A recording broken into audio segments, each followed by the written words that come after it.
Chers amis, chers frères et sœurs, si je vous dis pône, P-O-N-E, vous vous dites, que veut-il dire? C'est le nom d'un artiste jeune qui est un rappeur venant du quartier populaire, connu de vos petits-enfants peut-être, de vos enfants, des arrière-petits-enfants. Il vient d'écrire un livre sur sa vie. Il a mis 2 ans pour écrire son livre. Il fallait, écrit-on à son propos, déjà se reconstruire, apprendre à vivre entièrement paralysé, retrouver une forme d'équilibre, de sérénité, et puis écrire un bouquin sur sa vie, lui qui n'aime pas parler de sa personne. Il a dû faire mûrir l'idée avant de l'écrire avec ses yeux. Depuis 2015, il est paralysé, atteint de la maladie de Charcot. Voilà pourquoi il a mis 2 ans, puisqu'il a écrit avec le mouvement de ses paupières. Il aime cette nouvelle vie difficile, passionnante et pleine de défis. Mais il ne la souhaite à personne. Cependant, elle vaut la peine d'être vécue. Je suis en train de lire son histoire et je vous assure qu'un rappeur, ça aime bouger. Quand il n'y a plus que les paupières qui bougent, vous voyez la transformation de la vie. À un moment, il écrit ceci: il y a aussi le besoin d'aider, de transmettre, de faire plaisir, qui sont de nouveaux concepts pour moi, mais qui prennent de l'importance.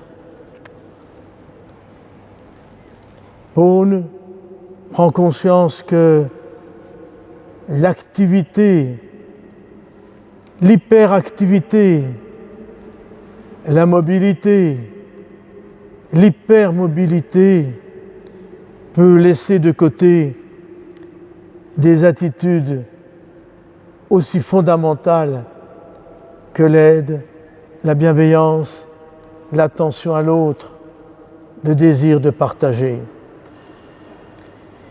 Quel est le titre de son livre? 4 mots. Un peu plus loin. Un peu plus loin. Nous voyons la perspective qu'il se donne. Et les mots qui pour moi me parlent dans ce titre, c'est un peu, un peu. Un peu est toujours possible. Comment pouvons-nous, les uns et les autres, quand l'épreuve nous touche, aller un peu plus loin? Saint Paul nous donne aujourd'hui, dans la première lecture, première lettre à Timothée, que nous n'avons pas choisie pour la circonstance, c'est la parole de Dieu de la messe d'aujourd'hui, nous donne une orientation. Et il nous dit, le fait de croire, d'avoir une religion, aide. Il y a, dit-il, écrit-il, un grand profit de la religion, mais il ajoute, si on se contente de ce qu'on a. Et il met en garde, vous l'avez entendu, contre celui qui essaye toujours de devenir le maître de nos vies, alors qu'il ne doit être qu'un serviteur, l'argent. Et il dit, l'amour de l'argent, voilà ce qui mène à la perte. Menez le bon combat, ajoute-t-il. Et il y a ces mots très forts qui disent la force, la puissance de la foi. La foi en elle-même déjà, la justice, la piété, la prière, la charité, la persévérance, la douceur. Dans l'Évangile, nous avons une traduction très simple de cette orientation. Il y a les apôtres qui suivent Jésus et ces femmes dont on nous donne les noms, qui accompagnent Jésus, qui se mettent à son service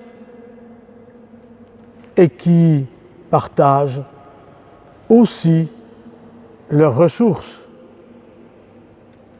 l'argent entre autres, pour que ce Christ soit reçu par le maximum de personnes et puisse accompagner chacun dans ce qu'il vit.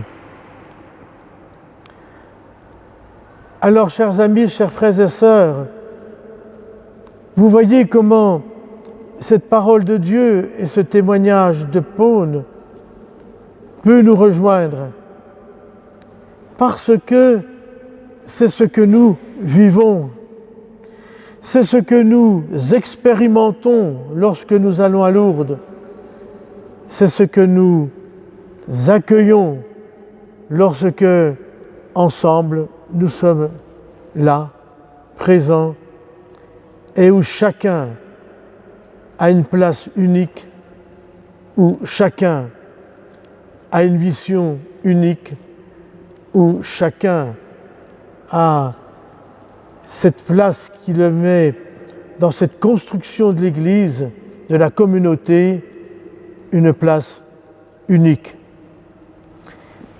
Et comme l'Église ne s'arrête pas à la communauté visible d'un moment, d'un temps, d'une époque, mais que tous ceux qui nous ont précédés demeurent membres du corps du Christ, nous pouvons dire que nous avons chacun une place unique pour l'éternité. Que nous puissions, lorsque nous repartirons chacun chez soi, témoigner de cette force, de la présence du Christ dans nos vies, même, et peut-être davantage quand nos vies sont fragilisées, car elles nous permettent de dire comme Paul que la vie est difficile, oui, certes, mais toujours passionnante et pleine de défis, et qu'elle vaut la peine d'être vécue jusqu'au bout, jusqu'à son terme.